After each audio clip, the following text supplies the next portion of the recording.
I suppose you could say this is a special painting, although at the same time probably quite typical of quite a few of the things I've done in the past. It's a very familiar scene to me, but it's one that's developed its own identity over the years. That happens when you paint things. The paintings themselves influence the way you see the places, and they take on a kind of a charmed. They fire themselves in your own imagination.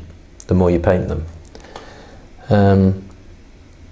This is the Forest of Dean in southwest of England, where my parents lived. My mum's still alive. My dad died back in 2000, and there's a lot of things going on here.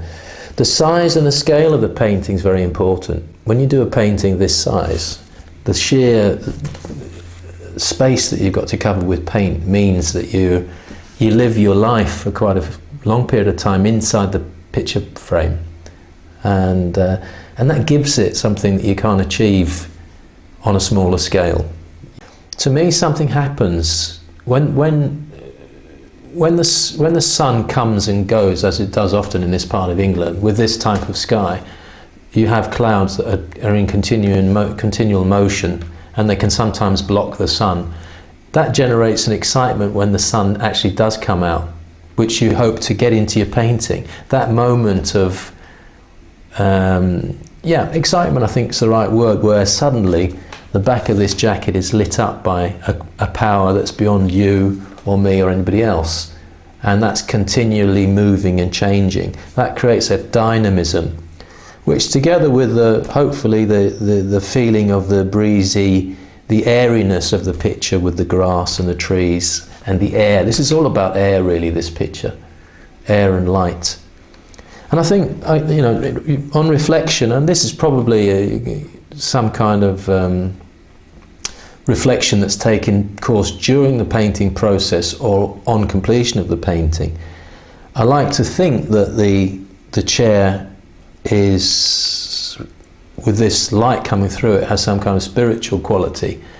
Now I'm going to temper two pigments which I've mixed with water, or attempted to mix with water. I've got burnt umber here, which readily mixes with water and becomes a coherent type of paste, which isn't paint at this point. And I've got an unpronounceable green pigment, which I call Philharmonic green, which doesn't readily adhere to water. As you can see, the particles are actually too small to adhere with the water. But once I start to add the egg, you'll see what happens. In the case of the green, we start to get it's a very transparent pigment. We start to get this nice mixture here. In the case of the burnt umber, you can also see a different straightaway in the way the paint hangs together as an evenly mixed. It's not sort of clumping together. The wonderful thing about tempera is its linearity. What I mean by that is, with the right mix of pigment and egg yolk, we have this fantastic feel of being able to draw these really long brush strokes. Now, I'm working on porcelain here at the moment. This would be physically impossible to do with any other type of paint. As you can see, that's the untempered bit. That wouldn't happen.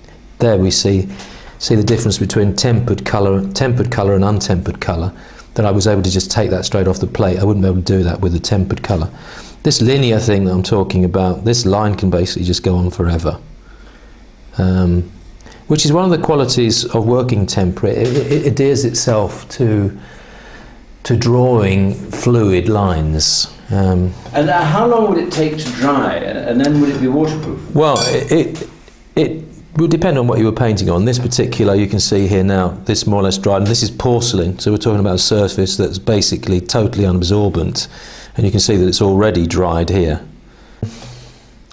The idea of sort of pushing paint around on the painting surface isn't actually something you can do successfully with tempera. It's a bit more like drawing with a pencil, that every mark you make stays there.